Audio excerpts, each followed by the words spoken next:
We see at what we can do to overcome the geographical barrier proactively, even as we plan for the future activities like this. Collaboration with stakeholders during this ECBL, I want to specifically thank the national government, especially the National Registration Bureau.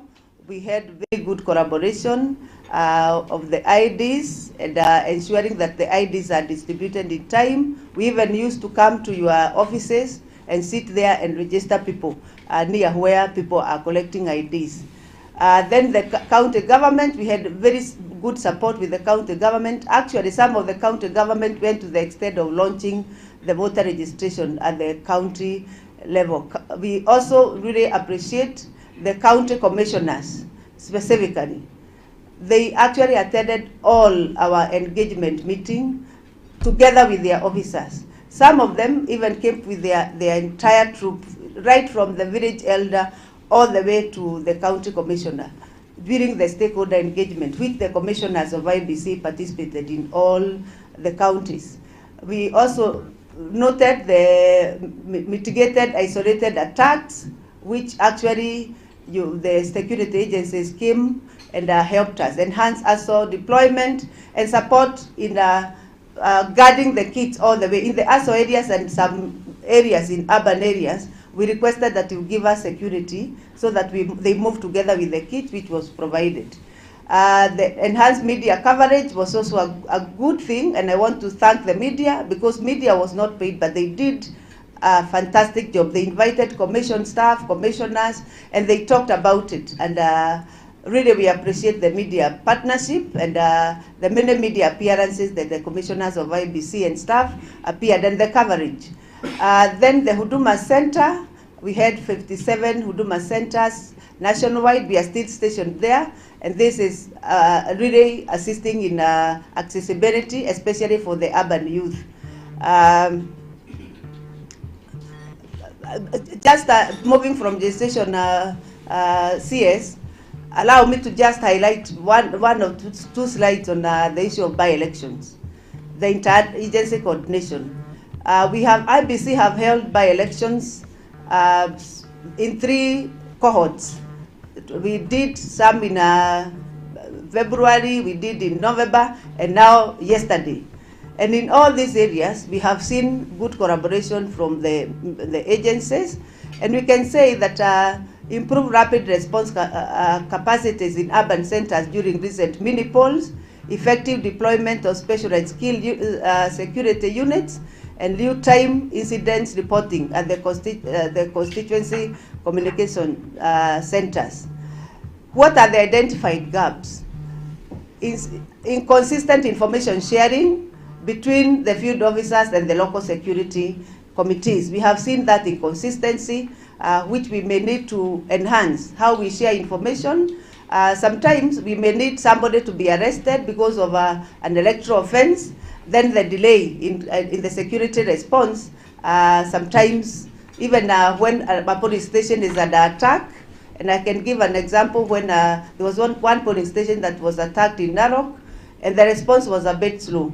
That is why we are saying probably the sharing of information between the commission and the security agencies and the response mechanism. And I know my colleague Hassan will be talking about the response. Then lack of standardized electoral-centric training of frontline police officers. We note that, especially for by-elections, so that probably we need to enhance a program where we train frontline police officers who are participating in electoral processes before the electoral process itself. Delayed response to organized disruption in geographically remote polling stations. So the issue of response and timely response. Strategic action is that we should standardize the interagency consultative committee in electoral security at the sub-county level to ensure seamless coordination for the 2027 general election or any other by-election that shall come in by.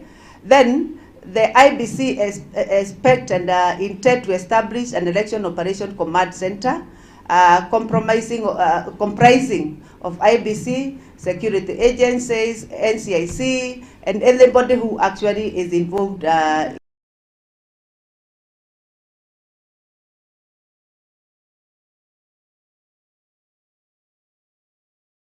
election security and election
election security arrangement for the 2027, and I know he's going to touch a few on by-elections.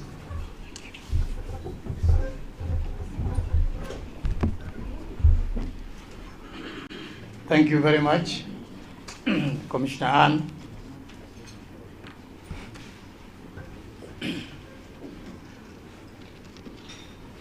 Thank you very much, Cabinet Secretary and our Chairman and the team that is here. We are grateful that we found an opportunity to sit this morning to come and discuss issues that are of relevance and very important to the electoral process of our country. And as a way of background, I'll just give an introduction that our election has been prone to violence over the years, and it is our endeavor to make sure that we minimize the violence as we move ahead.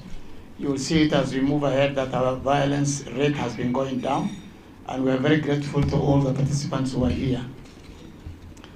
We borrow a leaf from 2007, 2008. We have had a very complicated election, and we had the aftermath that almost tilted the country. It almost tipped the country.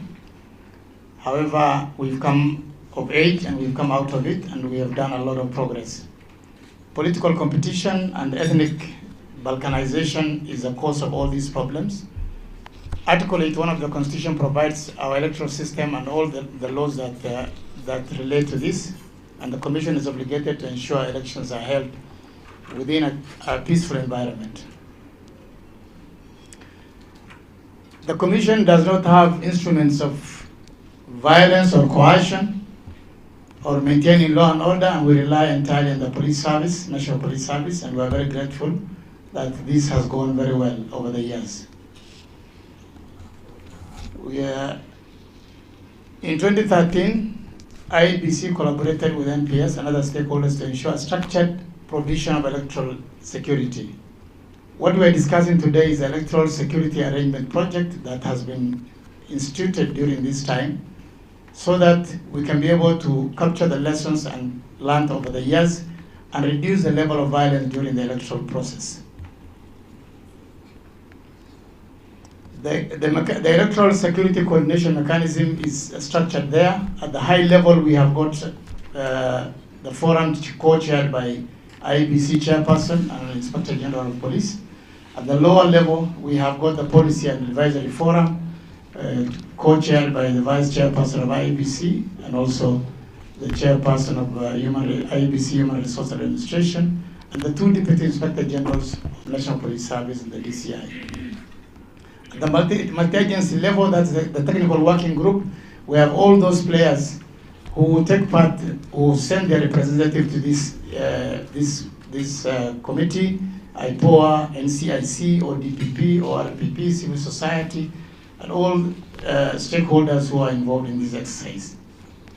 And then at the lower level, we have the Electoral Security Hub, which is at the headquarters here at Anniversary Towers, where we have everybody again seated there in a situation room where they do. That's what Commissioner Ann has said about a national situation room where everybody sits there to coordinate as election moves on.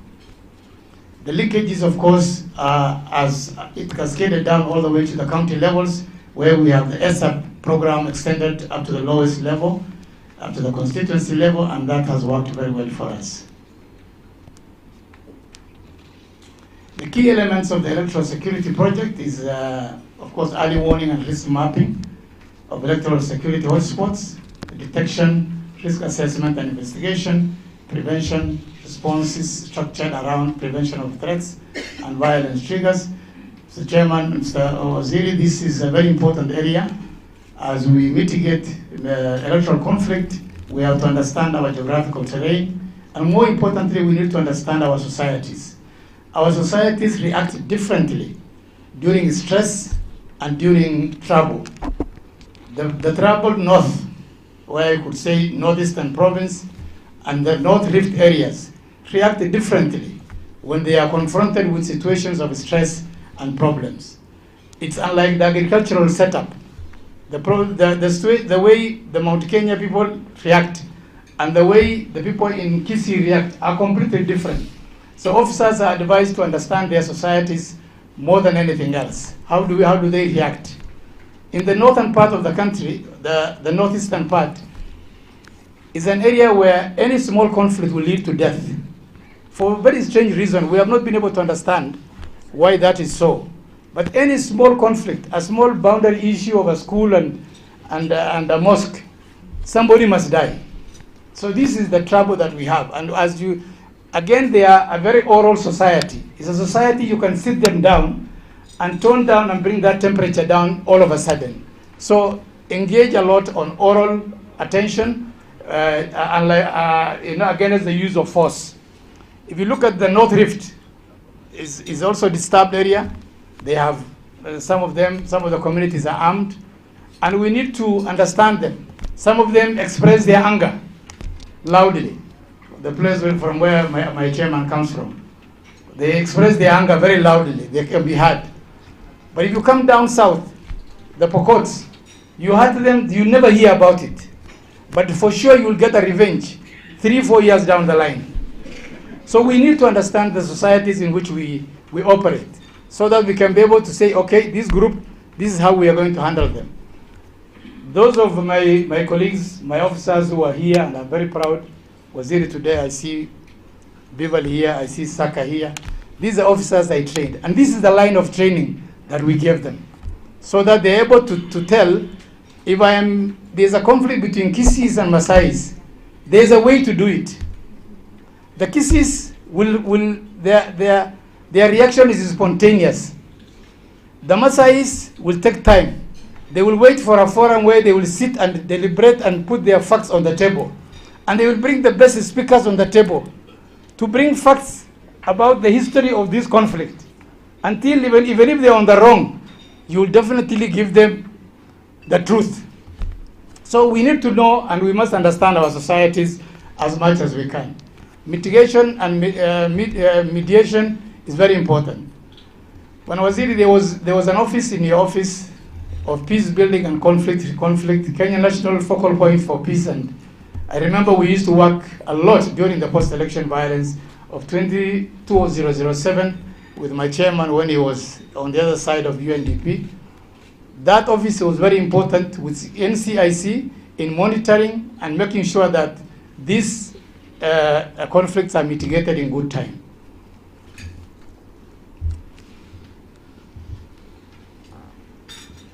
Waziri and team implementation of electoral security arrangement is based on the following pillars. Capacity building, our officers must be trained. There is no way, because we keep on evolving, our officers keep on adding in numbers. We have new recruits coming out into the service. Therefore, we need to make sure that they are at par with all those that have been there. We have to coordinate amongst ourselves. Communication is very important. Electoral gender-based violence prevention is very critical for us as IEBC, because we want to enhance the two-third gender parity level. We want to make sure that the two-third gender is moved, and the only way to do is to make sure that no gender feels disadvantaged in the process of the electoral process. Public engagement is very important. We have now a very vibrant society that is very social media savvy, and we need to listen to them and address them and reach out to them. The security resource materials are there. We keep on upgrading and revising them. We have, I think the latest is the 2022 edition, and every police officer, every security officer engaged in the election is given a handbook. They are given the manual. They are given security pocket-size guide for them to be able to keep on referring to. Success and challenges.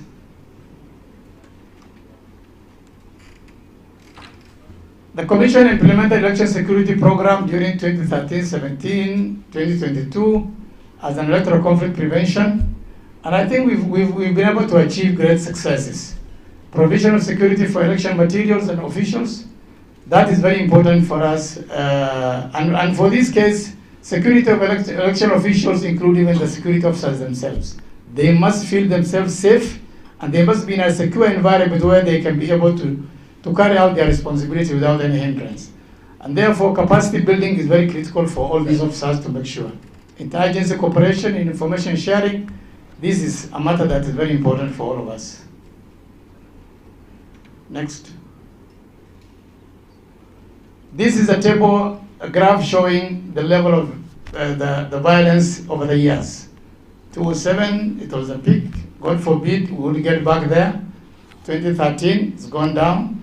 2017, it's gone down. 2022 is at the lowest level. And hopefully this year, 2027, next year, we intend to have zero violence. That really should be our aim.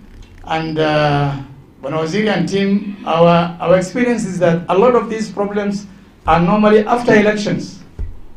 For us, elections is when the tallying has been done, the results has been announced.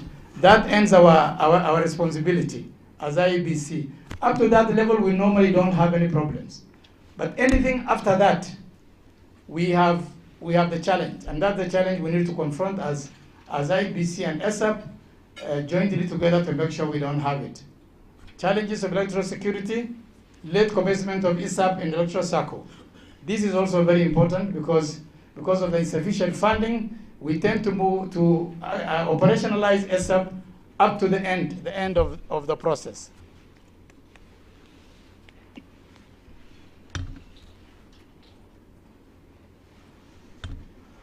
Attacks on commission staff is a challenge, and we have had several incidents in the past, though isolated, and they have been dealt promptly with by the security officers, and we are very grateful. The latest, of course, we had a bit of incident in Banissa, where an electoral official was attacked by young Kenyans who were seeking to be recruited into the polling registration clerks, and the police have moved, DCI has moved with speed, and action has been taken, and the culprits have been taken to court. We also have incidents of in Kariobangi North, where part of our equipment was vandalized and stolen, and there was very fast response from the security organs. Mandate competition, not so much really, but we are all in it. the highly dynamic political environment that kept shifting tact and approach, not just the physical.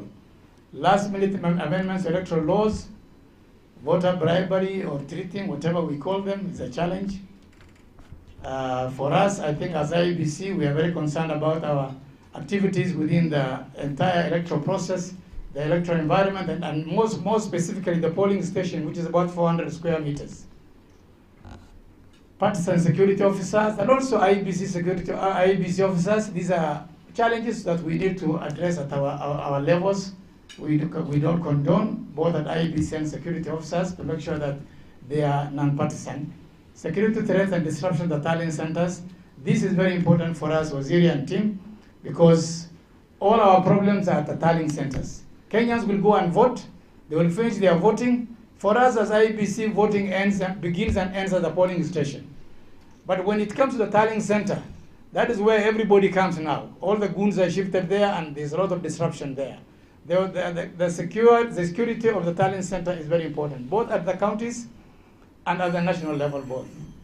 And this time we're going to be very robust. We'll give a very robust security arrangement, and a lot of people will be kept out of the tallying centers to make sure that there's zero disruption. Presence of organized criminal gangs and goons. This is very important, and I'm sure the ministry is top on this agenda to make sure this doesn't happen again, because we've seen what happened in Homa Bay, in Kasipul Kabondo. That was a very disruptive process by goons. Yeah, we've seen attacks in Malava, Narok Town, evidence of killing in Kasipul, which was very bad. We need also the process of investigation and arraigning people in court and the court processes to be fast-tracked so that people know that there's always consequences to an action that they do. Early risk mapping and recommendations, early risk mapping, preventive deployment are more effective than reactive security responses. Expedite investigation and prosecution of election offenders. Strong polling station access control frameworks are needed. Enhanced protection of election technology and material is critical. Next. Threats towards 2027. Presence of, again, goons seems to be the only common denominator in all our speeches about electoral violence. Goons and criminal gangs. We need to eliminate this from our midst to have a free election. Voter repression and intimidation, this will come as a result of violence, and that's why securing the voter environment is very important. Hate speech, this, Waziri, is one of our greatest challenges as we have today, because it looks like it is the easiest way to rally people behind yourself. You have to be insultive, you have to insult somebody for the young Kenyans who are unemployed to listen to you. It's unfortunate. So this is hate speech is very important, and we call upon our sister organization, NCIC, to take lead in this process and make sure that this is minimized. Cybersecurity threats, this is challenging because we are headed towards the election, and we have a very IT savvy community, especially the younger generation, who are hacking literally into everything.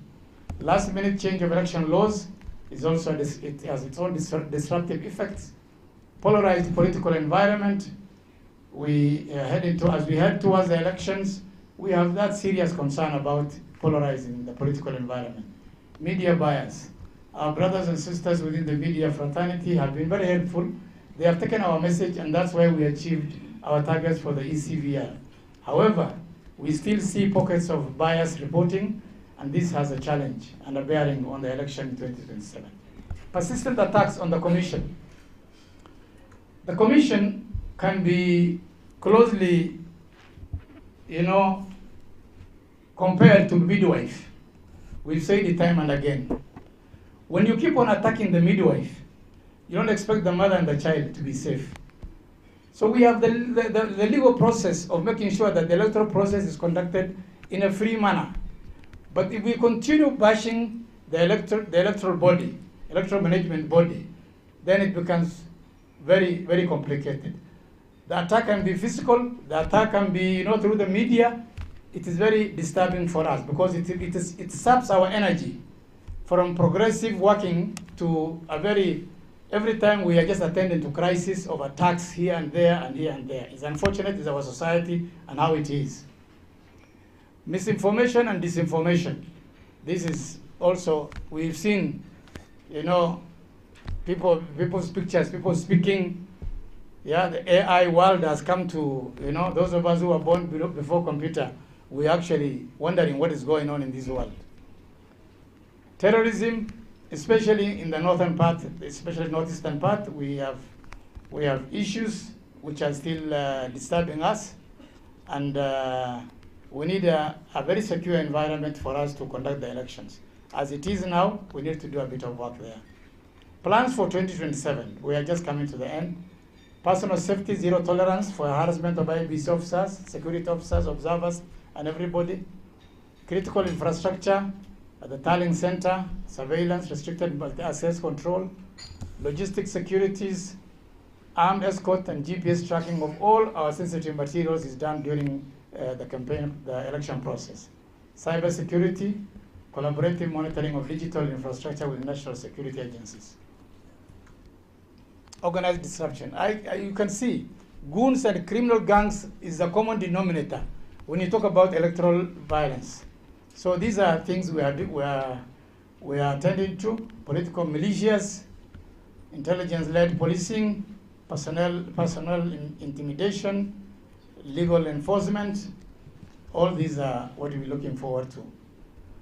Security framework, a robust response mechanism, a command and coordination center, real-time data sharing is very important between ourselves and the multi-agency team. Intelligence-led policing, that is, we've just said about it. Joint specialized training for all officers, a unified protocols for police and IEBC staff on election day security and crowd management. When we say police, it includes everybody, NYS, KFS, prisons, everybody is involved. Community policing, engaging local leaders to prevent election-related security threats and public disorder. This is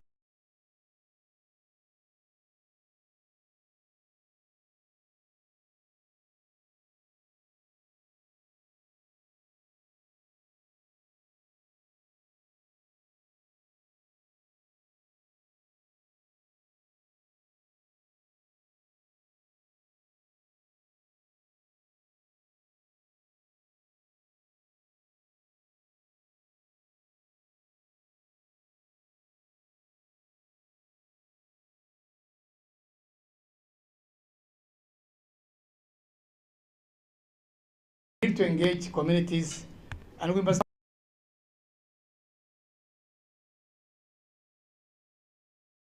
and have a little more, including head of ODPP, NCIC, IPOA, ORPP, and NCC. That from the lower section. Continuous mapping of security threats and information sharing with various agencies for action. Review election security reference materials. Of course, we have evolved over time. The last 5 years, there has been a lot of changes, and we need to review our manuals.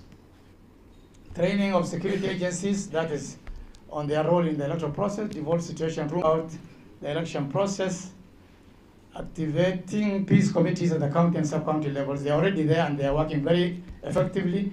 Indeed, as we went around and had a discussion with the county ngawas and the security organs, they work very closely with our officers on the ground, and we are very grateful for that collaboration. Engage with KDF in disturbed areas.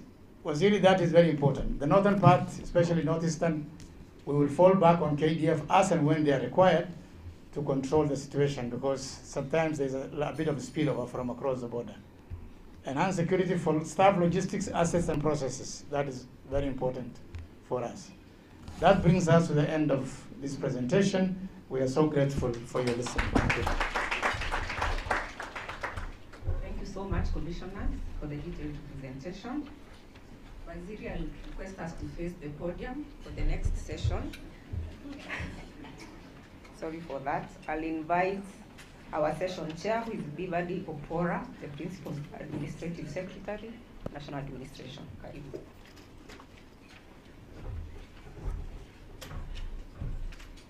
Thank you, my co-MC, Madam Purity, and the presentation by the IEBC team. A round of applause for them. Honorable Kipchumba Murkomen, our Cabinet Secretary for Interior and National Administration, Honorable Erastus Ethekon, the Chairperson of IEBC, allow me to say all protocols observed and good morning. Looking at our program, after this segment, we are going to have plenary discussions. And for that purpose, allow me to introduce the team that is accompanying the Cabinet Secretary when and if you wish to engage during those discussions. From the State Department for Internal Security and National Administration, the Cabinet Secretary is accompanied by the PS, 2 directorates that are manned by the PAS, Internal Security, and myself, National Administration, and officers within those directorates. He's also accompanied by the CEO, NCIC, and his team.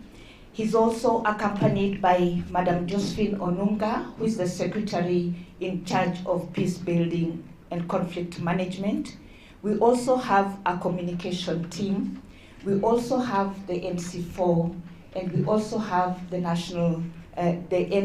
NC4 and National Crime Research Center team. The National Police Service has, of course, the Inspector General of Police, Dr. Douglas Kanja. We also have the 2 DIGs, Administration Police Service and Kenya Police Service, and also the Director Criminal Investigations and the Secretary Administration at the National Police Service. And the State Department for Immigration and Citizen Services has the PS himself, Dr. Bello Kipsang, and of course the Director Generals in charge of Civil Registration, National Registration Bureau, Immigrations, and other senior officers from that State Department. Allow me to appreciate once again the presentations by the IEBC team, and that therefore sets the pace for our further engagements. As you're aware, in the year 2025, we conducted the Jukwaa la Usalama forums in the entire country that then gave forth to the Jukwaa la Wasomi forums. And during the same, IEBC was good to us, and they were able to attend and engage the youth. And following that youth engagement, IEBC was represented by Commissioner Mukwana. We were able now to see the fruits, Commissioner Ann, by actually having enhanced youth participation. So this is indeed a continuation of our engagements. Also, it has been alluded to by the acting CEO that this journey had already begun during the ECVR and even during the subsidiary by-elections that were held, where this ministry played a significant role. And in these presentations, we have had security concerns as part of the concerns for the IEBC, and also given recommendations and highlighted the gaps. It is now my honor to invite Douglas Kanja, the Inspector General, to be able to give his presentation, Matters Security Preparedness. Karibu sana, IG. A round of applause for him.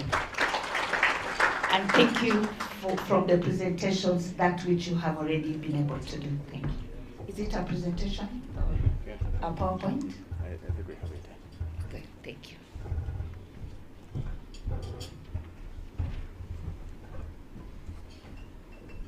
So, 1 minute. 1 minute.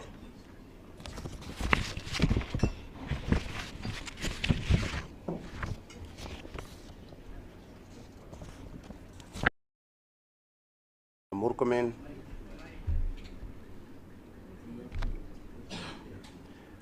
Thank you very much.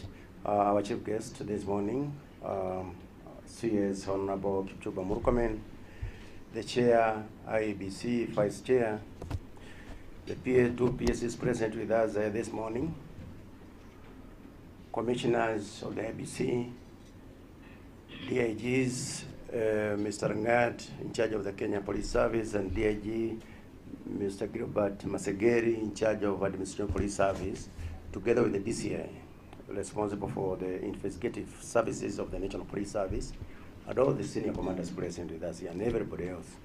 Let me adopt the protocols so far observed. And this morning, I must say that, first of all, we are very, very grateful, Honorable Chief Guest, for calling on this very, very important meeting, so that as we move towards the 2027 general election, we prepare ourselves to the best possible levels, so that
implications on national stability. Sorry, IG, to interrupt you. The presentation We turn on around. the screen, sir, so kindly turn around. Sorry for the inconvenience caused.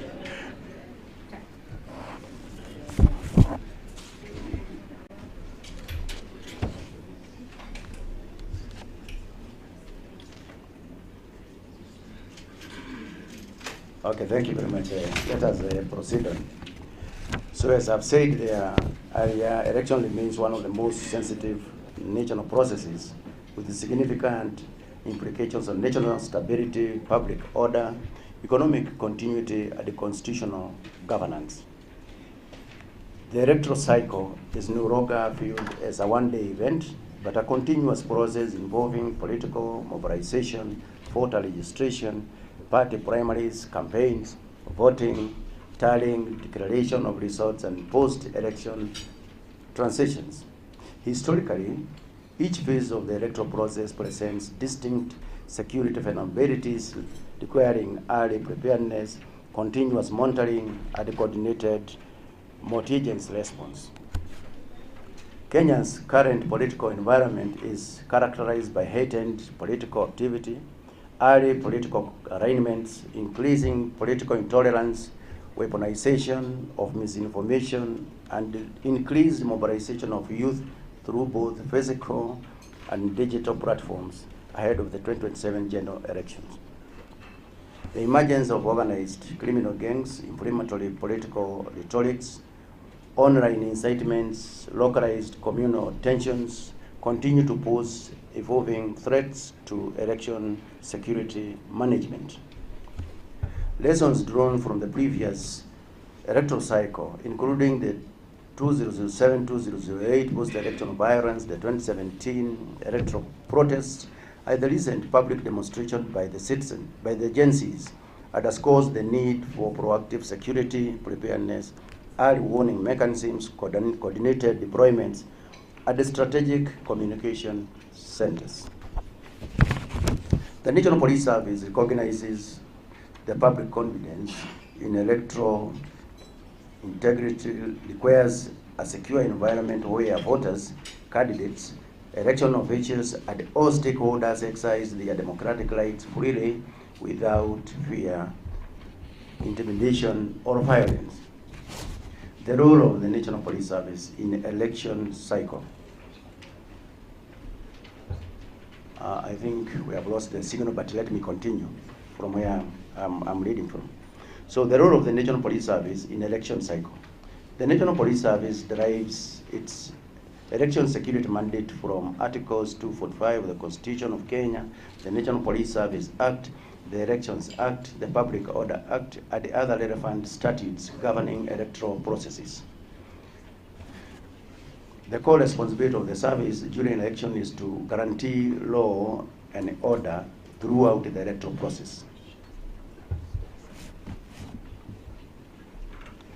The service is mandated to protect life and property, prevent and detect electoral offenses, safeguard electoral infrastructure and materials, secure voters, candidates, and election officials, maintain public order during political activities, prevent violence, intimidation, and criminal disruption, facilitate peaceful and constitutional transfer of power. The service remains constitutionally obligated to execute its mandate with political neutrality, professionalism, impartiality, proportionality, and adherence to the human rights principles. Election security operations are therefore anchored on intelligence-led policing, preventive security management, multi-agency coordination, strategic deployments, rapid response capabilities, and community engagement and public confidence building.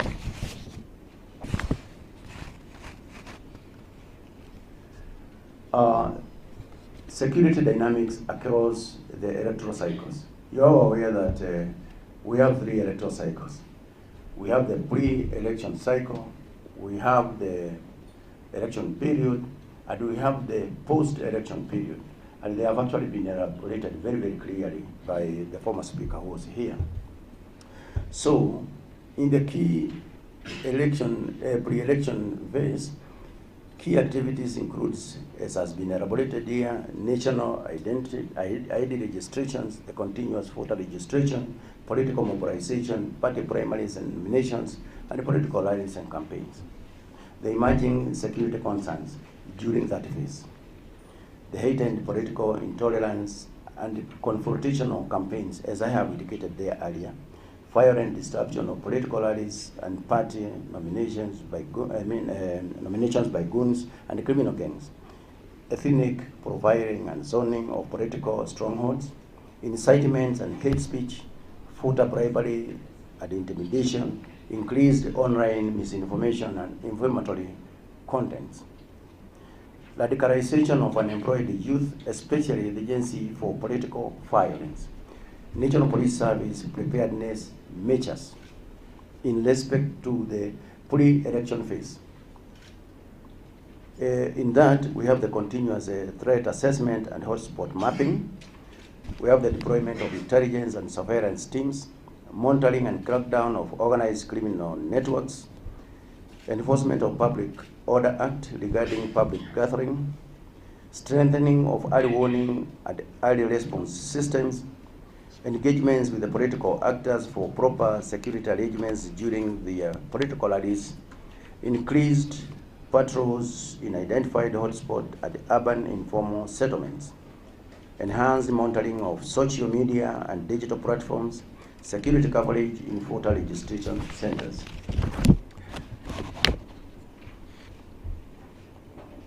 During the election period, that is one of the cycles. The key activities there is the distribution of the election materials, the polling and the voting exercise, tallying, and the transmission of resources, security risks.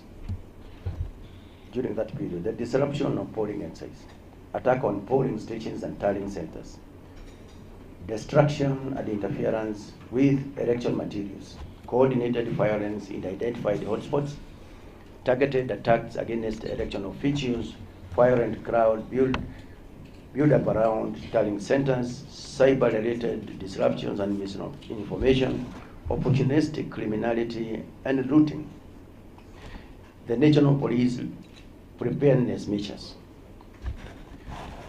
Deployment of integrated election deployment plans, security assessment of polling stations and tallying centers, joint operation centers at the national, regional, county, and sub-county levels, escorts and protection of election materials, deployment of rapid response at specialized unit, strategic deployment of anti-riot squads in each sub-county, enhanced communication and centralized command system, strengthened security deployment in critical infrastructures and aerial and ground surveillance in high-risk areas, meaning that the Regional Police Service has got a whole lot of things that it's supposed to do to ensure that we have a successful electoral process.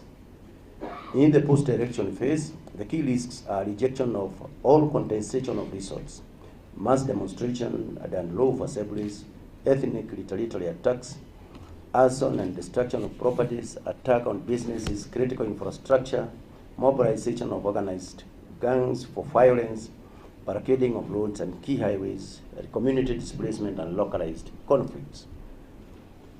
Our National Police Service preparedness measures, sustained deployment in hotspot at vulnerable areas. We ensure that we deploy adequately.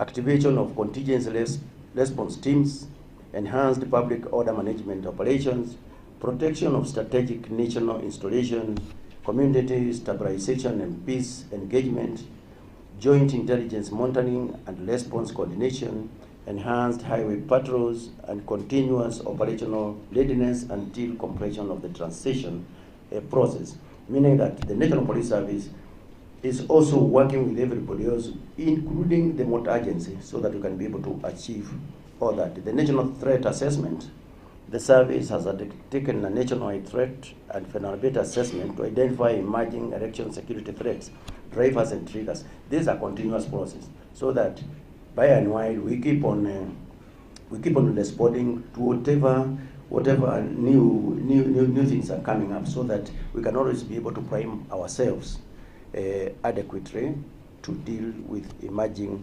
threats. The key national threats identified so far is political incitement and hate speech. This has already been mentioned by the earlier speaker.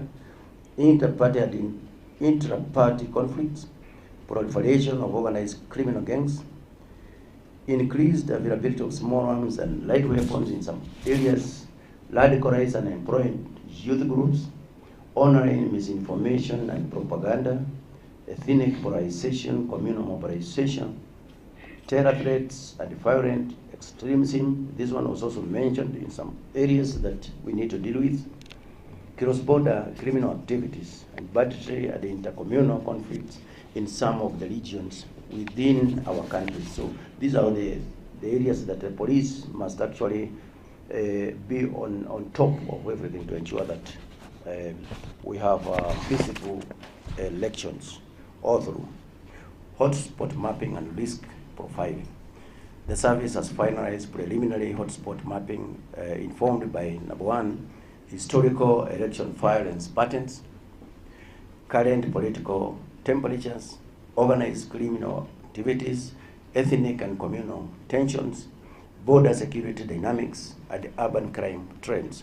So these are all the measures the service has actually put in place so that we can be able to profile all the risks that can be involved while we are in the processes of the election processes. Areas are enhanced monitoring. We have some areas that we must keep a sharp eye all through. Areas like in Nairobi, informal settlements, Rift Valley, intercommunal conflict corridors, northeastern border counties, the coastal region, radicalization and political conflict zones, Nyanza political rivalry areas, western and central region organized gang corridors.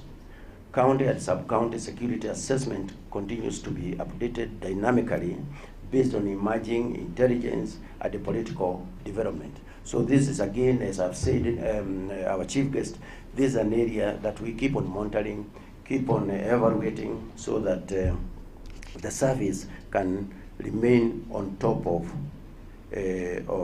everything that happens within those areas.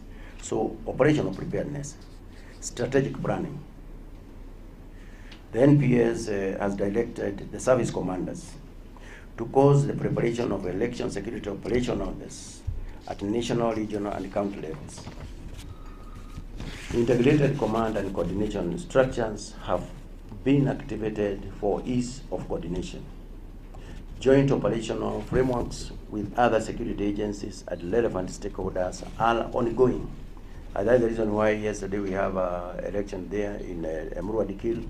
And again, the security, we did well, save for some spots here and there, but we did well. That is as a result of good coordination, working together closely with the IEBC and all the other stakeholders.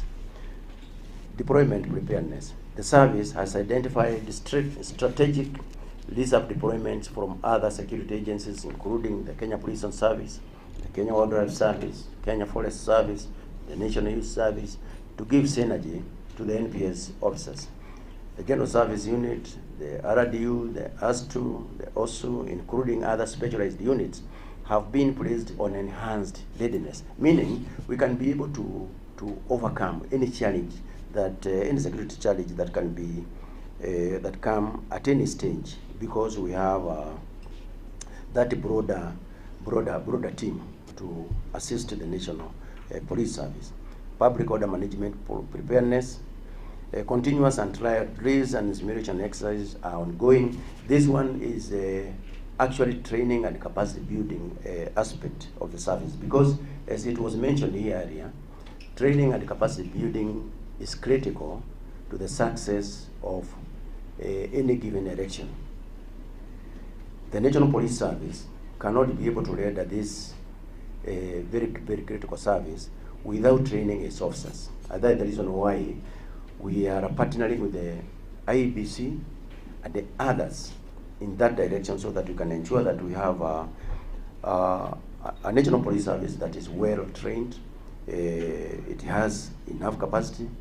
Currently, we have over 10,000 recruits who are also undergoing training, meaning that we are also beefing up on the numbers, and so forth and so forth. In terms of intelligence, early warning and prevention, the service has enhanced intelligence-led election security operations through continuous monitoring of political activities, monitoring of social media and digital platforms, arrest and alignment to code of organized criminal gangs, goons and foreign financiers, community-based intelligence gathering and early warning, rapid response coordination. Multi-agency coordination. The election security management requires whole government coordination. The service continues to work closely with all the relevant stakeholders for the success of the 2027 general election. Key challenges. Number one, the evolving sophistication of political violence networks, increased misuse of social media platforms, resource and logistical demands across the electoral cycle, expanding urban informal settlements with high vulnerability to unrest, proliferation of organized gangs and crowd for higher groups, public misinformation targeting state institutions. Way forward. We must sustain early election security preparedness and planning, enhance intelligence-led preventive policing. We must strengthen collaboration between the National Police Service and the IEBC. We need to intensify public confidence and civic engagements initiatives. We need to enhance strategic communication and misinformation management. Continue simulation exercises and operational rehearsals, that is the training and capacity building component. Strengthen logistical and mobility capabilities, those are ongoing. There is a need to maintain political neutrality for the service, professionalism and constitutional policing. This one again was mentioned, that between the policing agency, even the IEBC, some of the officers could be going overboard on that. And in conclusion, our chief guest, the National Police Service remains committed to securing the electoral process and safeguarding Kenya's democratic stability. Number two, the service will continue to discharge its mandate professionally, impartially and constitutionally throughout the electoral cycle. Number three, the collective success of the electoral process is anchored on sustained collaboration, early preparedness, institutional coordination, and public confidence. Number four, the service assures the people of Kenya of its readiness to provide a secure environment for peaceful, credible, and democratic elections. And I thank you. Thank you, Inspector General of Police, National Police Service. Thank you. A round of applause for the IG. Thank you so much for the well-articulated presentation on security preparedness during the forthcoming elections And indeed, you have raised the concerns that were raised during the earlier presentations. More importantly, we shall engage more during the plenary, and thank you for the assurance. National registration documents have been highlighted in the presentations as in fact critical concerns for the Commission to be able to deliver an expected election next year. It is now my privilege and honor to invite Dr. Belio Kipsang, our Principal Secretary in charge of Immigration and Citizen Services, to talk to us matters registration documents for the electorate during the next elections. A round of applause for Dr. Belio Kipsang. Welcome, sir. Thank you.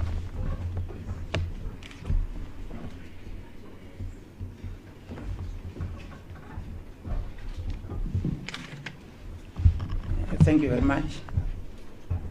Our Cabinet Secretary, the Chair, IEBC, my colleague, PS, the Inspector General of Police, and writing on the protocols already established.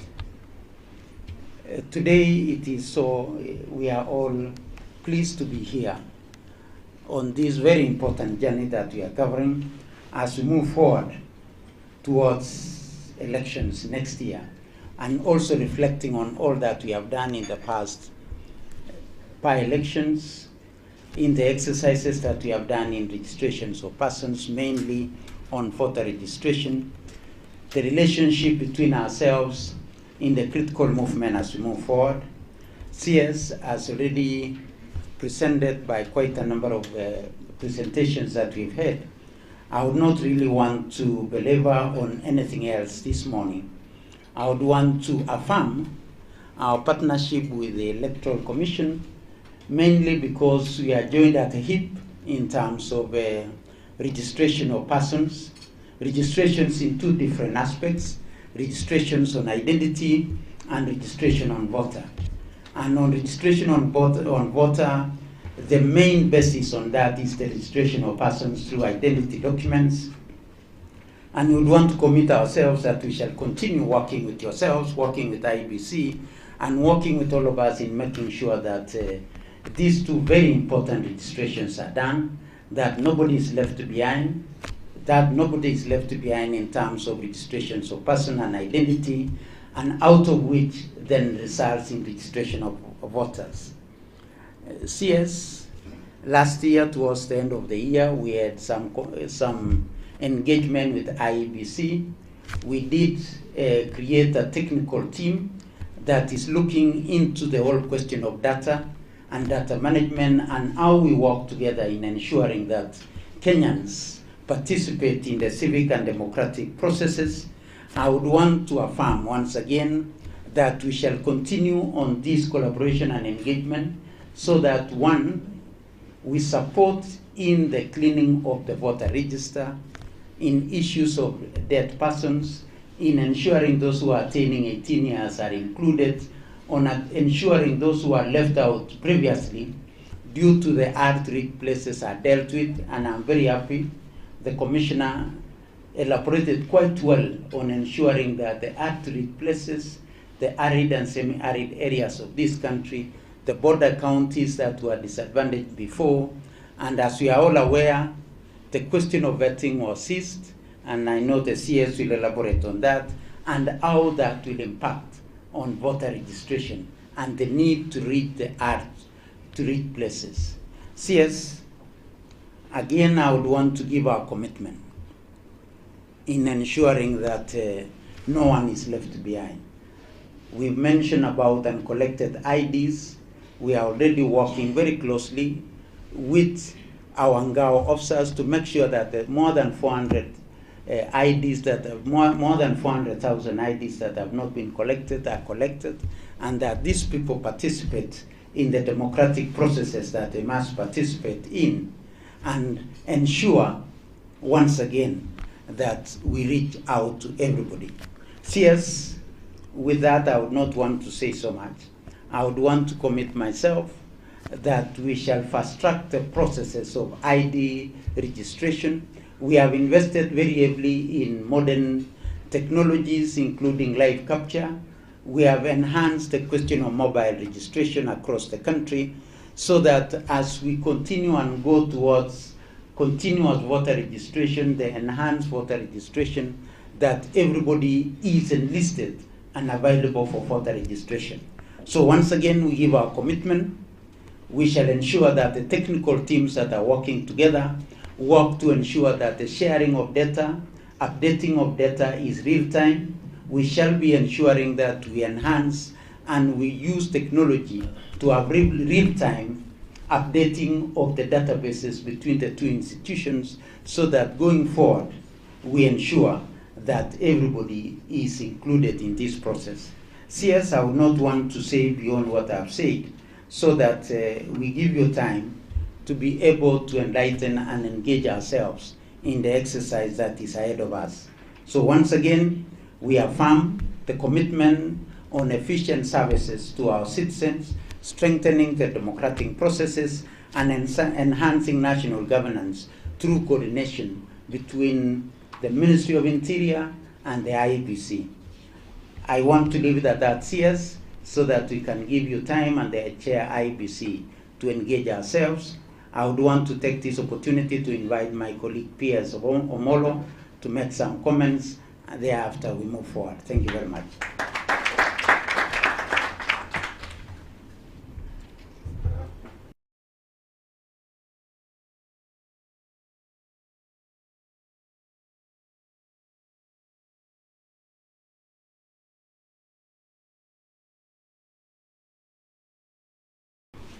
Of IEBC, your vice, the acting CEO, commissioners, colleagues, ladies and gentlemen, good morning. Good morning once again.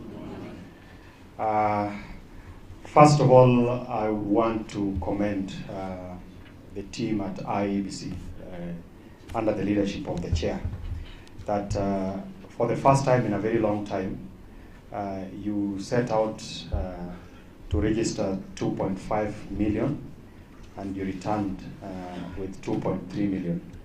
And that is an impressive 92% score. When you think about what has happened previously, I think this is something that you all deserve a pat in the back, that you are very deliberate, very intentional. Previously, you go out to recruit or to register 6 million, you end up with 1.5 million. So it is something that is worth celebrating, and also maybe just to appeal and request the media to help us in propagating this out, because part of what we are doing even this morning is to build public confidence in the exercises that IEBC has been tasked with. Number two is looking at what has happened in the previous elections. Right from 2007, 2013, 2017, and the last election of 2022. And there was a lot of positives when you look at how the last election was conducted. And it is our prayer that the election of 2027 will be even better. As the State Department responsible for internal security and national administration, we will continue to work together. We have an elaborate infrastructure that involves the Ngao team, and we will continue to work together, just like Commissioner Noor had already spoken to. Lastly, is that going forward, as we head into the next election, what Kenyans would be asking or expecting of all of us as stakeholders in the electoral process is that are we running a system or a process that is transparent, a process that is accountable, a process that is efficient, but also most importantly inclusive, so that no Kenyan who is supposed to be a voter is disenfranchised from participating in the exercise. So as we go towards the election, I think it will be important and incumbent upon the Commission to have this in mind. And more often than not, the challenge has always been, you find people have voted, And the commissioner, the CEO here was telling us that after the vote, we expect people to go home. But we end up with crowding at the tallying centers. I hope this time the processes can be much more efficient so that we don't have to wait for 1 week, for 4 days before we know the results. Because these are the things that end up raising unnecessary anxiety. So thank you, team. I don't want to say more than that because my minister is here. I wish you well, and just to reconfirm our availability and commitment to partner and work together to support the Commission in delivering for the country. Thank you.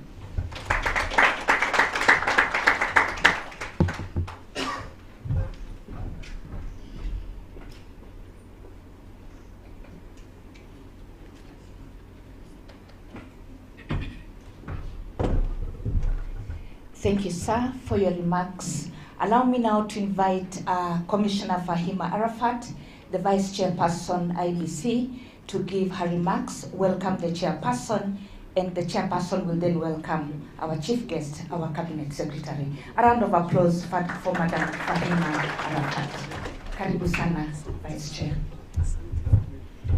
Thank you so much, Honorable Waziri, Honorable Chair IEBC, my colleagues, the commissioners, the 2 PSs, the IG, the DIGs, the DCI, and all the senior officials in here. Good morning.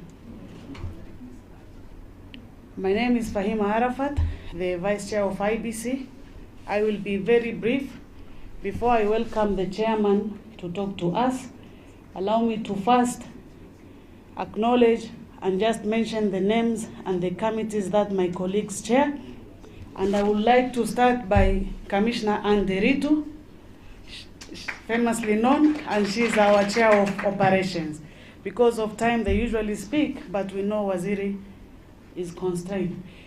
My sister, Commissioner Mary Karen, she chairs the Committee of Legal and Political Parties Liaison. Commissioner Hassan Noor, he chairs the Committee on Human Resource and Security. Our elder, Professor Adwol, Francis Adwol, he chairs 2 committees, that is ICT and Boundaries and Delimitation. And lastly but not the least, the one and only Commissioner Lutalala Mukhwana.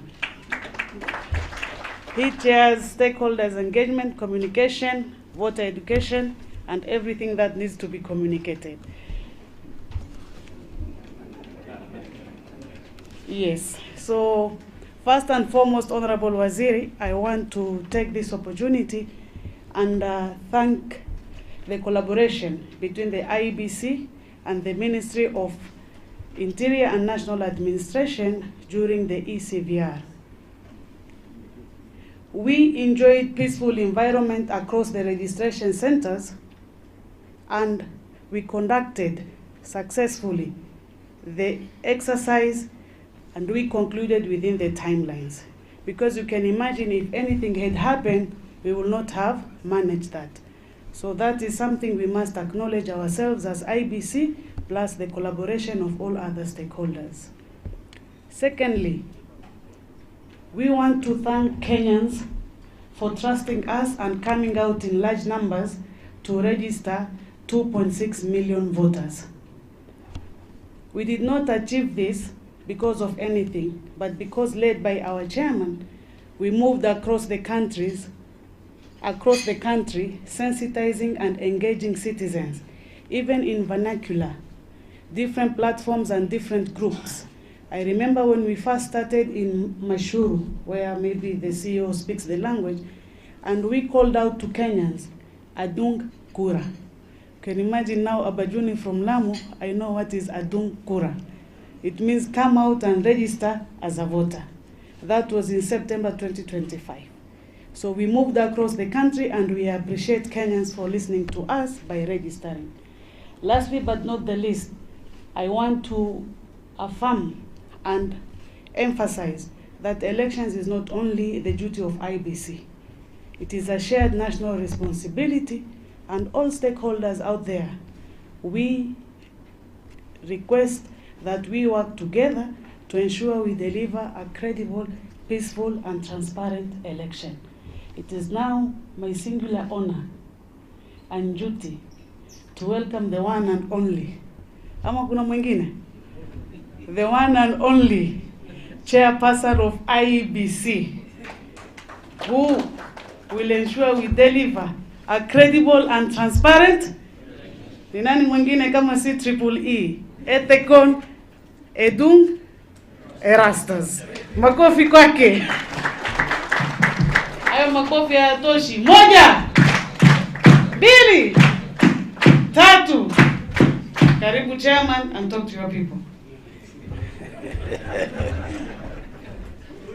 IEBC. Thank you very much, my VC, the Honorable Onesimus Kipchumba Murkomen, Cabinet Secretary of the Ministry of Interior and National Administration. The PSS present here, Dr. Raymond Omolo, Dr. Belio Kipsang. All your PSS are doctors. My Vice Chair and Commissioners present here, our IG, Douglas Kanja, and the DIGs present here. I can see DCI present here as well, representative of the Ministry of Defense, Director Generals of the various departments of the ministry, distinguished guests, ladies and gentlemen, good morning. Good morning. Good morning once again. Are we very happy to be here? Because this is a very important meeting that marks the beginning of our formal consultations in this journey of preparations for the 2027 general elections, which is drawing closer and closer by the day, by the hour. So it therefore gives me great pleasure to join you this morning for this important consultative engagement on the preparedness towards the 2027 general elections. I wish to therefore sincerely appreciate the Ministry of Interior and National Administration for the continued collaboration and support accorded to the Independent Electoral and Boundaries Commission in the discharge of its constitutional mandate. Today's engagement, therefore, is both timely and very necessary. Elections, I must emphasize, is not the responsibility of a single institution. And I think I'll take you from what the VC, IEBC just said. It is a national duty. It is a national responsibility. And it's a national exercise of such significant magnitude that calls upon all of us who have different mandates that were assigned to us by the people of Kenya through the constitutional architecture.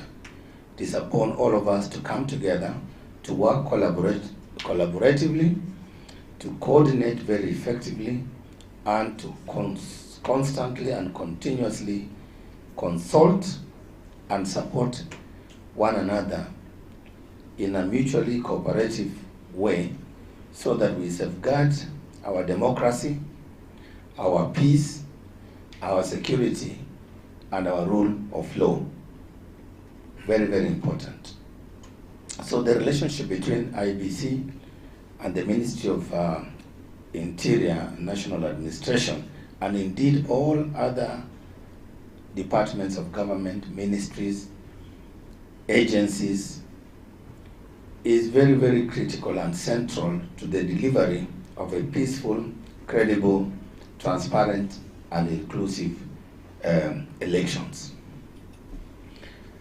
Allow me, therefore, to really thank the ministry, because since we joined IEBC when the new commission was duly constituted in July last year, 2025, we were confronted with the heavy task to conduct the first ever election under the new commission.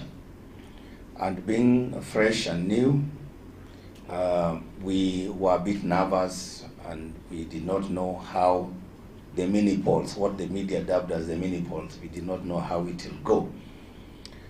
But we realized that we have friends, we have support, we have institutions that also care about this country. And when we launched that exercise, the first by-elections under my leadership, where we conducted 24 elections, both for the senator position for Baringo, 24, we had, I think, 6 for members of parliament, and then we had 16 for members of the county assemblies. That exercise took place last year in September, I think? November, yes. Contributing with the voter registration launch. Took place in November, and we executed it with precision. And it was the first successful elections we conducted under this new commission. And the success of that by-election, which was dubbed as the mini polls, was largely attributed, of course, to the hard work, to the commitment and dedication of the IEBC staff, who are very professional and experienced in managing matters related to our elections. And beyond our staff, that by-elections was supported largely by the Minister of Interior and National Administration, the National Police Service, and all the security agencies, because we had challenges around the issues that other speakers have spoken to or alluded to, the issues of gangs, goons that were mobilized around the political contestants that time. And I remember we forestalled violence in most places, and we dealt with the challenges in constituencies such as Kasipul. So allow me, Waziri, therefore, to thank the ministry and also to thank the National Police Service for the support they have provided to IEBC in the discharge of its mandate.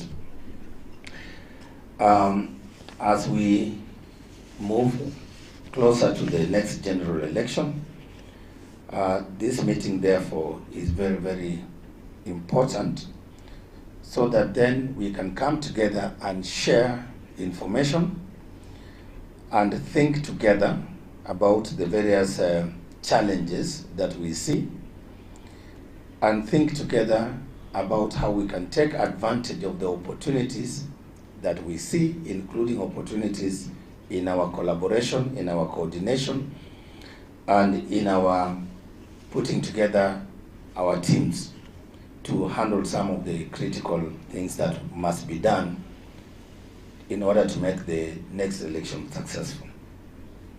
One of the areas that we are concerned about in terms of the next elections is voter registration. We've just concluded the enhanced voter registration exercise last month, where we registered 2.3 million Kenyans, eligible Kenyans, within a time span of 30 days, 4 weeks. That is commendable, and I must thank my staff of IEBC and also the stakeholders who supported us. Overall, now we have a additional 2.6 million Kenyans who have joined our register. We congratulate them and we thank them for coming out to perform their national patriotic duty as responsible citizens who are required to come forward and register and participate in making our democracy work. Our registration will also face challenges in terms of the issuance of national identity documents. And this is a matter that most of the citizens where we visited, where our teams were, those who did not, who are not able to come to register because of lack of IDs, they requested that we pass this message to the ministry, and particularly to the department responsible for national registration. And I'm glad the PS present here today has assured us that they are working day and night tirelessly to improve on the issuance of the national identity cards. And this problem of lack of ID cards is across the country. Most places, right from Nairobi here, Central, Lower Eastern, Upper Eastern, Northern Kenya, the southern part of the country, the borderland communities, those communities that live along our international borders, have also asked us to tell you, Waziri and your PSS, to avail to them these documents. And therefore, that challenge of undocumented Kenyans need to be addressed so that those who reach the age of 18, the voting age, 18 and above, we are able to register them, because our strategy and our policy is that of inclusivity and participation in making our democracy work, in deepening our democracy. So I'm glad that today's consultations have yielded fruit, and they promise that the ministry will fast-track the issuance of these national identity documents to deserving Kenyans across all corners of this country. Honorable Minister, and the PSS present here, our IG, one of the other critical areas of concern to us as IEBC is in relation to election security preparedness. And I think you have seen our presentation, our requests, our requirements, which have been presented already by Commissioner Hassan Nur Hassan, who is leading our election security preparedness efforts.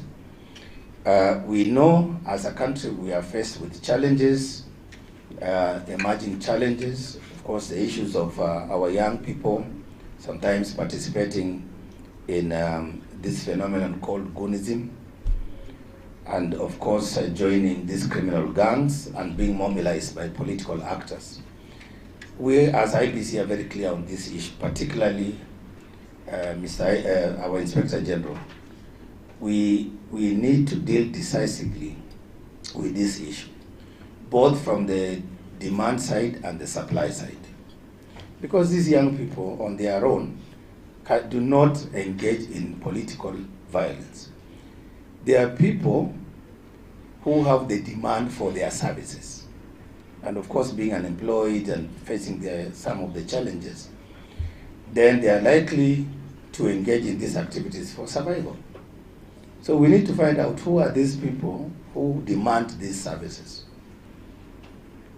Who are these people who are mobilizing violence against other Kenyans in the name of contesting? Because my position is, if you are looking for a job, to be a member of county assembly, or to be a member of parliament, or to be a women representative, or a senator, or a governor, why would you cause other Kenyans pain?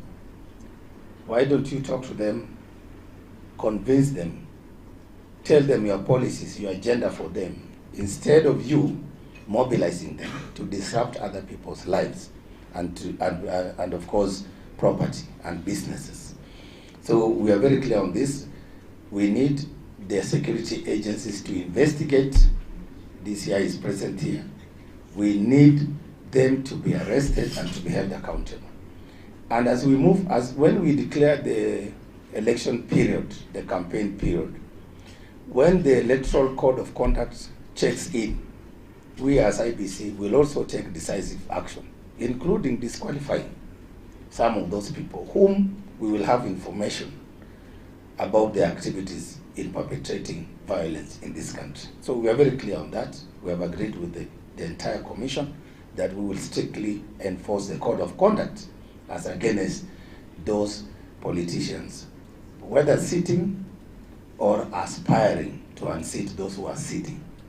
What I'm told in the field, the standing politicians. Na wenye wameketi kwa kiti wamekalia kiti, na kuna wenye wamesimama wanangoja kuang'oa. So let us work on this security arrangement as has been presented here. We must have a robust election security arrangement program with all those coordinating mechanisms and structures, of course led by myself, the IG, all the services that are involved, the intelligence, the investigation, and all of us, and of course the civil society is also part and parcel of that election security arrangement program.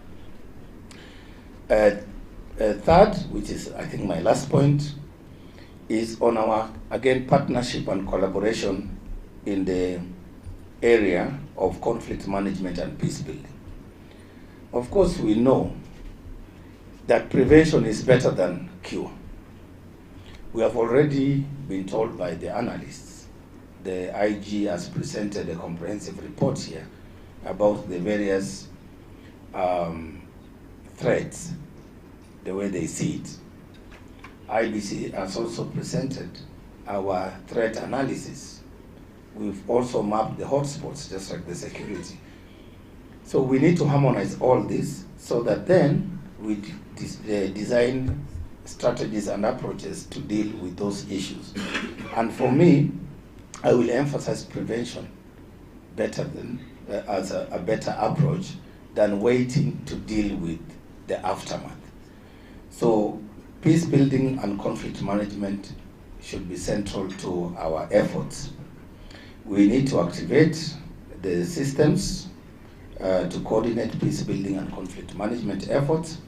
We need to activate mediation committees. We need to up our game in peace messaging, calling upon Kenyans to maintain peace and patriotism. And therefore, all that infrastructure, what we're calling the national infrastructure for peace, which starts at the national level all the way to the grassroots. And I think at some point, 2013, that infrastructure was housed under the Ministry of Interior and National Administration. So we need to look at that, the National Steering Committee on Peace Building and Conflict Management. I believe the policy for conflict management and peace building was passed. If not, we need to fast track it because it's very important for us to use soft power to engage, to mediate, to use other alternative means, because using hard security alone might be sometimes problematic. We need to complement their efforts so that where it's necessary, we prevent incidences of political violence, political mobilization, ethnic profiling, and all those negative things that are likely to affect our environment for conducting a peaceful, credible, and election that Kenyans will accept and believe in. So as I conclude, allow me to emphasize that the success of the 2027 general election will largely depend on how effective our institutions coordinate and collaborate, and that journey begins today. And Waziri, allow me to inform the nation that today IEBC is having this joint consultative forum with the Ministry of Interior and National Administration. We will also engage with other ministries and other departments of government that have a mandate that has a bearing on these national elections. Because it's a national exercise, it's a national duty. So we'll be talking to other agencies, for example, the Communications Authority on matters of network and the digital space. We will be talking with the National Cohesion and Integration Commission on, of course, how they can effectively discharge their mandate to support us to deal with issues of hate speech. We will be also discussing with other commissions, EACC, on issues of bribery and treatment of voters. We will be talking with the National Commission on Human Rights to also see how we'll address issues of human rights violations in an electoral environment or context. We have already engaged with civil society and will continue to do so. We have also engaged with the international development partners, and we are mobilizing support also from that end. We also had sessions with some of the political leaders, both in government, in the ruling coalition, and also the opposition. And we are saying these elections must be inclusive. It must bring everybody on board. And we will continue to do that. As we move forward, we are also planning to activate the election support program, and we'll be having roundtables to discuss the security challenges and threats to our elections, as has been said. And that effort is led by Commissioner Nur Hassan. And IG, we request that we convene a meeting very quickly so that we can roll out that program. We are also planning to have a national elections conference, the road to 2027. And this will bring together all the stakeholders, the political class, our politicians who are our clients, the national government, county governments, international development partners, civil society. All these groups will be invited so that we have a national dialogue around what kind of elections are we going to have in 2027, because it's our collective responsibility as the Kenyan people. So with those many remarks, allow me to conclude by saying that this journey must hold us together and must enable us to move together collaboratively towards a peaceful, credible elections in 2027. So I therefore thank you for listening, and I thank you for this forum. I thank my staff for organizing this, and I thank the staff of the Ministry of Interior for also organizing the success of this forum. And I therefore call upon Waziri, Honorable Onesimus Murkomen, to come and address us. Please welcome him with a big round of applause. We'd like to hear from Waziri how he intends to address some of the challenges we have thrown on his way. Thank you. Thank you, Chair. Thank you very much, Chair. Please, let's be seated, all of us. Thank you.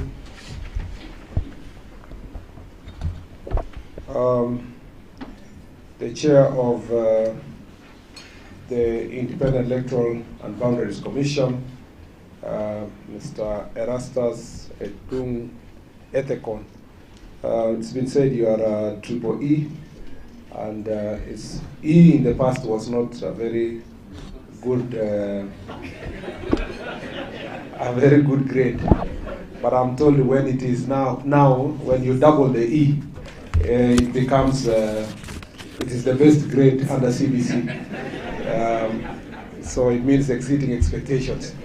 We believe that in the coming elections you will be not only double E, but beyond the same. The Principal Secretary or in the Ministry of Principal Secretaries in the Ministry of Interior and National Administration, Dr. Raymond Omolo and Dr. Richard Kipsang Bedion, the Inspector General of Police and the Deputy Inspector General of Police, senior government officials in the here present, all commissioners and the senior officials also from the commission, including the CEO. Ladies and gentlemen, good morning. When I received a letter from the chair of the IEBC inviting stakeholders from our ministry for this consultation, I hesitated at the first to think, how can we meet with IEBC? And then when I looked at the requests or the areas of consultation the chairman put, I realized that IEBC is taking their mandate very seriously on the preparedness for elections, and that I realized also how serious the responsibility we have as a ministry to support credible and verifiable elections. And so it may look like a sermon from you, Chair, but I think it's a consultation. In the past, some people may have felt that they are too big to be invited by IEBC Chair. But for us, we are in a position of responsibility, and it doesn't matter who invites us, whether it's a county assembly or a serious institution like IEBC. When we are called upon to account for our responsibilities under the Constitution, we are ready and prepared to be held into account. And thank you, Chair, because our focus today is preparedness for the next elections. A lot of presentations have been put forward, so I will try to be as brief as possible. First, let me start by saying the Ministry of Interior National Administration stands ready and prepared to support the IEBC in delivering on its mandate. Our support is anchored in the Constitution, the responsibility of the executive to execute that all that has been passed under the Constitution, the laws of Kenya. And also, we pledge our allegiance to the Constitution. Our responsibility is beyond political factions. We know that even though governments are formed through a political process, those who sit in government must always be alive to the fact that our mandate is higher than political factions. Our mandate is to the state, and anything that is a threat to the state, whether it is from the side you like or the opposite, you must always stand by the Constitution and to protect the state. So I want to make pledge that that is our responsibility. And in doing so, congratulate those who are before us, who facilitated and midwifed last elections, those who served in the capacities we serve, those of us who are seated here, for what they did. They did their best to ensure that the last elections was peaceful, and you saw from the graph that it was a peaceful elections. Despite the challenges they had, despite also the pressure they had, I want to congratulate all of them, some of whom now are in also political, now the other side playing a political role. I want to also say that we have captured clearly the threats. The first threat, first of all, let me say that we know very well that we have the 2027 election security preparedness framework that is comprising the National Election Security Plan of 2027 and its implementation framework and associated standards operation procedures. And this election preparedness security plan has now been completed, and it needs to be adopted formally. And that's why the chair of the IEBC had said they need an engagement with the IG to make sure that there's a formal adoption of this report. This framework, the draft framework, has been incorporates lessons drawn from electoral circles from the 1992 to the recent by-elections. These lessons are particularly important because on areas of early warnings, management of electoral violence, cyber threats, misinformation and interagency coordination, which also informs hotspot classification, deployment planning and operational protocols. At the institutional level, interagency coordination structures have been developed and aligned, and the hotspot mapping framework has also been completed. As I said, this report requires a formal adoption so that then ministries, departments, agencies also put in place their budgets for the next financial year to make sure that this is delivered. Now, what have we found in terms of threat assessment? And it has been properly presented here. Political and electoral violence threat. It is common knowledge now in the country that in some areas there have been serious threats. I'm very happy with what IEBC and the security team was able to deliver yesterday in the by-elections. To a great extent, there were very minimal. There was a very minimal presence of goons and gangs in the constituency elections and also the by-elections for the MCAs. And so this issue, we need to deal with it. And the most, Mr. Chair, I know your mandate includes also oversighting election nominations. The most present place actually is not even the final elections. It's usually during the nomination process. Sometimes these threats come by way of ethnic and clan-based alignments, and they create a lot of trick us for tensions in the constituencies and so on. In some places, when you win a nomination ticket, it's as good as winning elections. So the nomination processes must not be ignored, and therefore the role of the political parties is extremely important. And I appreciate the fact that IEBC already has met all the political parties to discuss this issue. We need to ensure that, and in our part, we are busy strengthening the early warning system through the national government administrators and administration structures and Security Intelligence Committee. Across the country, we continuously get the intelligence report as to which areas are hotspots. And I want to also appreciate our National Intelligence Service because they provide credible information for the enforcement part of the police to make sure that we deal with these areas. There is also deployment of preventive security plans to the hotspot areas and enhanced interagency coordination for rapid response. One of the greatest success of our national security architecture is the inter-agency approach to security response, which brings together Ministry of Interior, Defense, the intelligence community, the local community, the community policing. There is also continuous stakeholder engagement with political actors and relevant stakeholders. And this is where I want to challenge our political leaders. I want to challenge also both the opposition and those who are on the government side. They should be free to engage the IG on any issue. I don't see why, even if you are in opposition, why you should not pick a call and call the county commander or the county or the IG and tell them we have a rally tomorrow here, we have a meeting like this, we would like to be given security. Why you should not write to the IG? That continuous engagement will ensure that we have a very peaceful environment for people to canvass their agenda.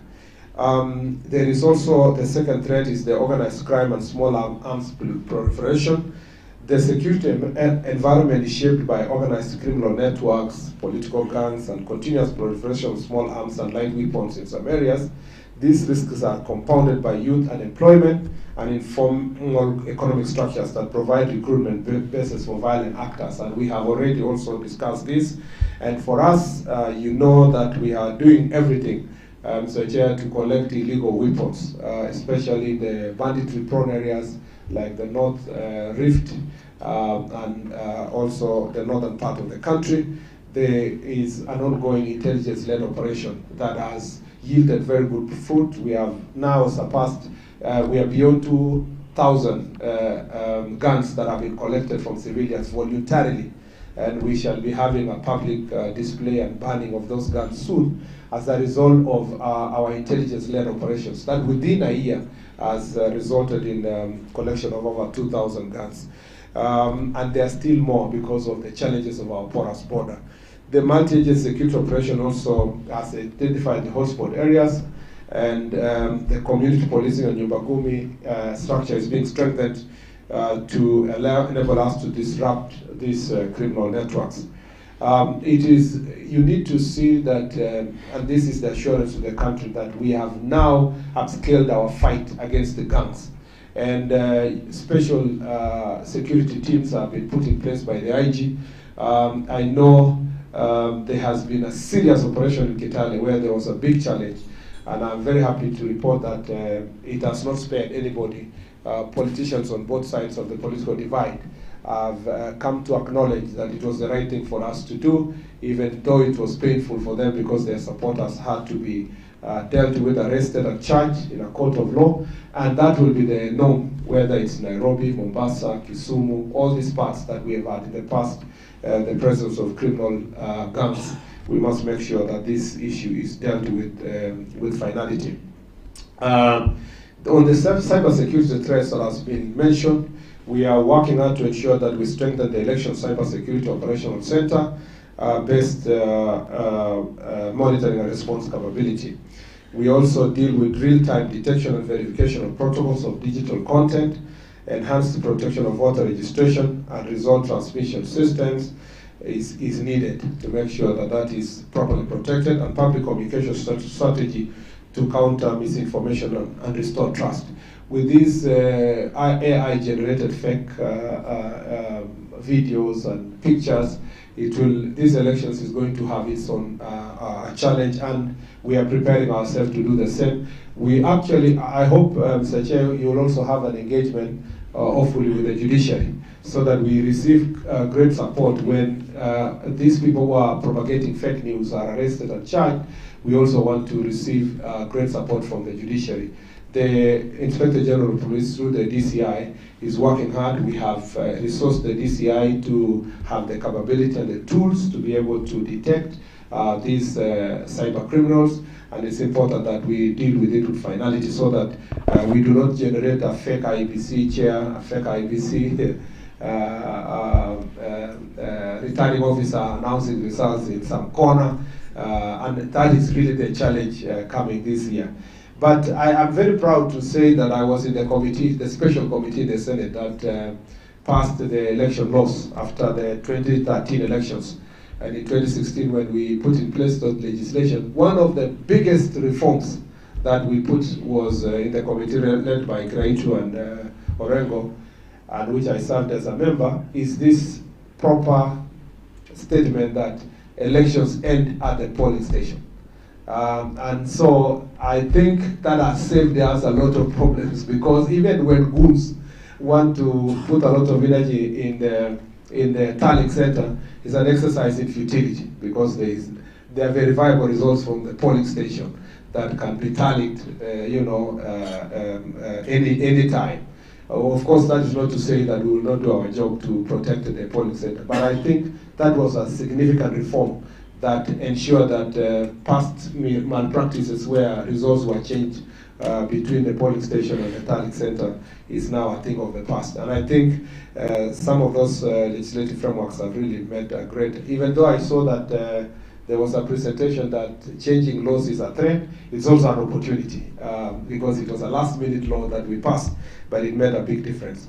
Transnational foreign interference threats, we need to ensure that our elections is protected from external factors using disinformation, external financing to destabilize activities in our country, cross-border security threats, especially in border counties, and we are working hard to make sure that, working also with the intelligence community, to ensure that there is enhanced financial intelligence monitoring, interagency surveillance of cross-border security threats, and collaboration with regional and international partners and information integrity, and the continuous monitoring of foreign digital influence networks. On the social economic drivers of conflict, there has been long drivers of conflict, such as resource-based conflicts, livestock rustling, and socioeconomic stress, including acts of underlying acts that are accelerating stability. And Commissioner Hassan has really captured that issue that we need to strengthen our local mediation and peace structures. We have trained our county commissioners. We recently trained our chiefs to make sure that they have the capabilities to undertake local mediation and peacekeeping, especially in pastoralist communities where we have many of these challenges. Community-based conflict also must be prevented.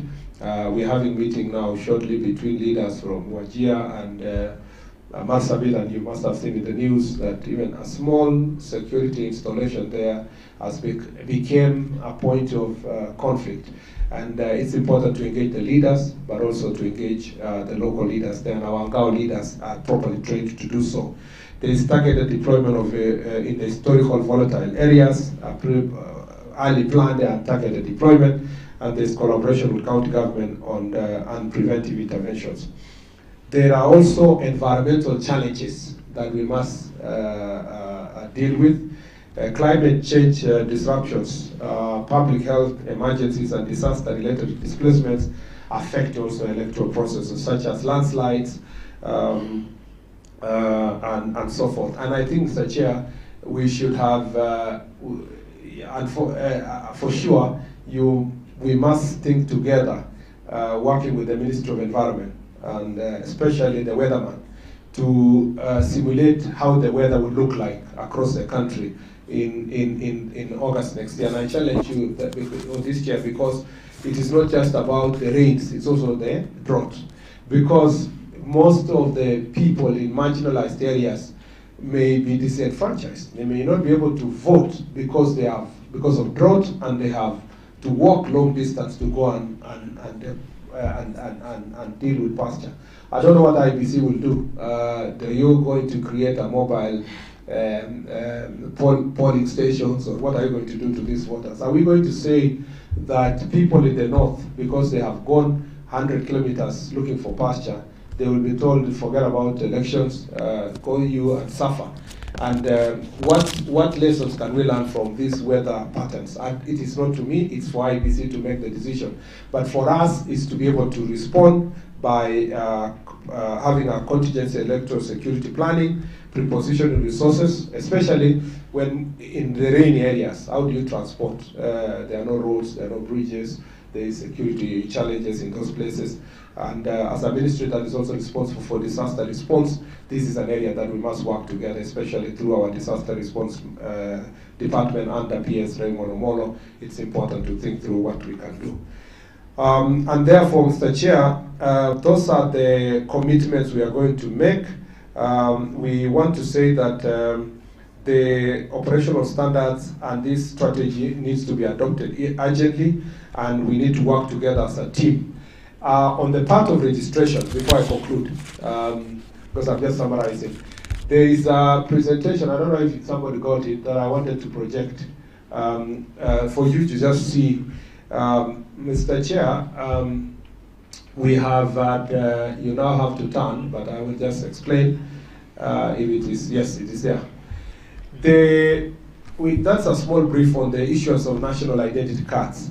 And the directorate has registered 35 million Kenyans, and the figures on top, between 1995 and 2026. Those are people who are having IDs, out of which 17 million are female, and 17.7 are female, and 17.5 are male. Between last year, July, and April 2026, we have had a total of 2 million identity cards issued. Now, we believe that by July this year, within the 1 year, we will have done 3 million. Okay? Reason being that you can see the newly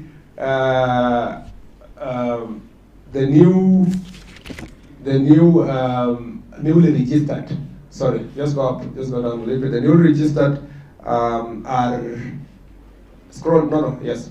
The newly registered IDs are those are people registering for the first time ever, is 1.1 million. But it should concern you that people who are going for replacement for IDs are almost the same as the people who are getting IDs for the first time. That is 900,000 people, 949 are replacing their IDs. Either they are making some few corrections, but most of them are replacing IDs. Now, why is it that the number has gone high? In the past, we would have done 1 million. Yeah, by July, we would have done 1 million. We will do 1.2, 1.3. Now we will do about 3 million. Why is that so? Because of deliberate government policy. When the president came to office, the first thing he did was to, 2 years ago, was to remove the extra vetting requirements for issuance of IDs. And you will see the impact in terms of the number of people who are able to get IDs. Number 2 was to remove the 300 shillings that was paid when you get an ID for the first time. That 300 was a big deal. Many people who are taking ID for the first time were unable to do so because they could not pay the 300 shillings. And you can see the numbers have gone up. But more significantly, for you to replace your ID, remember in Kenya, if you have an ID, and I've kept saying this in barazas and so forth, even those people who go and bring busa in the village, when they don't have money, they leave the ID with the sale of the busa and tell, nishikie, nitakuletea, shilingi 20. And some of them even use it for hospital bills. Some use also for Shylocks, the local Shylocks. Keep my ID, I will pay you. And as a result, many people don't have their IDs. Now, for you to get a new ID, you have to pay 1,000 shillings to replace, okay? 1,000, yes, PS? Is it 1,000 shillings? Yes, correct, I'm right. So for the 1,000 shillings, it was very high, because the punishment then was that we have given you an ID, so there is no need to charge you 300, let's charge you higher, so that you take care of your ID. Unfortunately, even with that, people still lost their IDs, or they left it in all these places, including Busa sellers and so forth. That is not to say we are not fighting illegal brews. We are also dealing with that decisively. Now, when we removed the 1,000 requirement, look at the numbers, 949. And you will see that those numbers will go up. And I always tell people, punish that Busa person by coming to get an ID, because it's cheaper to get an ID than to go and pay your debt. So that going forward, people will not use the ID to ask for the same. If you see the IDs delivered between last year and now, I'll just scroll up now, you will see that it is fairly distributed all over the country. The bigger counties like Kiambu and so forth also have their big share in terms of population. Nairobi, Kiambu, Kakamega have the highest. But look at the improvement. Look at the improvement in the, just stop there. Look at improvement in counties like Garissa. Now they have 28,000 in total. Taita Taveta, 15,000. Counties like Marsabit, 34,000. That improvement in marginalized areas is very significant because, and border counties, because people who felt who would not get IDs are now being, getting the confidence to get their IDs, either because of poverty or certain challenges they had. Now they are getting the IDs.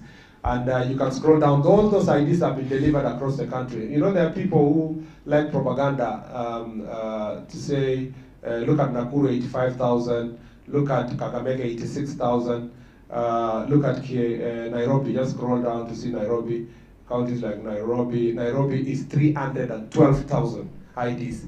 There is absolutely no favoritism to any part of the country. And I want to say this because sometimes cheap political talk out there, as we say, which creates misinformation, is to say some areas are getting their IDs more than others. You can see there is fair distribution of IDs across the country. The figures are the same. And the uncollected IDs is the same. If you go down there, we are having a big challenge of uncollected IDs. Counties like Mombasa, you see 21,000 have not collected IDs, Kwale is 19,000, and some counties also have done better in terms of collection of their IDs. If you go down, if you scroll down to the end, you will see that the total uncollected IDs is, in Nairobi there's 69,000 people who have not collected IDs. There's a total of 489,000 uncollected IDs that are in different centers. Now what we are doing is that we want to employ technology. Now that when the process of applying and tracking your application of ID will help us to make sure that many Kenyans can get their IDs. We are also using our Ngao officers to make sure, you know, these are very sensitive documents, so you can't tell anybody to go and pick the ID. But we want to make sure that our chiefs and assistant chiefs are working with the registration officers to make sure that people are getting their IDs at a closer range. And this is our prayer.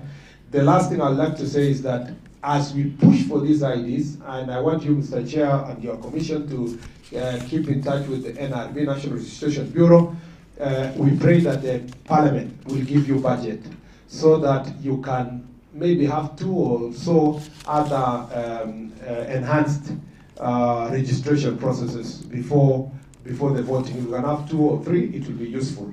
I know it's expensive, but it's about for Parliament. That is where, again, you have to engage the Budget Committee and the relevant leadership of National Assembly to make sure that Kenyans are being facilitated in terms of getting their national IDs.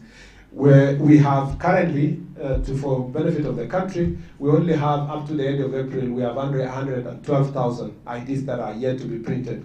And because we print per week about 15,000 IDs, I think that by now we have reduced that. But because there are more IDs being also applied, the number may always oscillate about 70, 80,000 to 100,000, and we will give, we are working very hard to make sure that the young generation can have a chance to vote and to have their right to speak.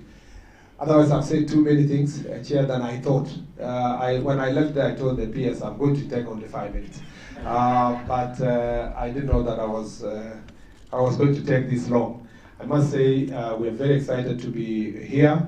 We are very ready when called upon, respecting the independence of the Independent Electoral Boundaries Commission, but being understanding that the constitutional principle of collaboration and consultation, we will always make sure that we play our role to deliver free, fair, credible, and very viable elections in the Republic of Kenya.